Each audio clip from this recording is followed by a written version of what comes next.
Et c'est vrai que ça peut parfois poser problème lors de la visite. C'est-à-dire qu'on est... On sent qu'il y a du vécu, là, il y a de l'anecdote possible. Non, pas spécialement de l'anecdote, non, malheureusement. Donc là, il n'y aura pas l'accent. Mais c'est vrai qu'une visite, quand elle s'opère, souvent, quand le propriétaire il occupe le bien, il est présent au moment des visites. Et donc, c'est clair que c'est toujours délicat pour le candidat, quand il fait le tour de la maison, d'être véritablement critique et d'être ne serait-ce que juste objectif.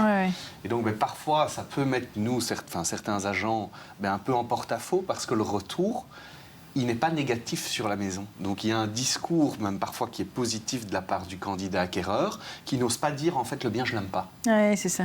Par contre, une fois qu'on a fermé la porte et qu'on est dehors et qu'on est en one-to-one avec le client et qu'on discute, là, par contre, le client va un peu plus se lâcher et va être beaucoup plus critique par rapport au bien. Et là, nous, on utilise à l'agence, on utilise des rapports de visite.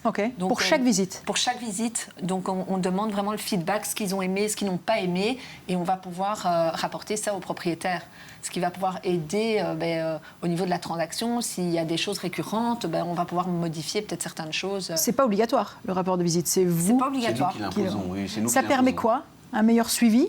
Un meilleur suivi, surtout d'avoir un véritable retour, parce qu'à nouveau, le beau parleur, comme on en parlait précédemment, il va pouvoir raconter ce qu'il veut.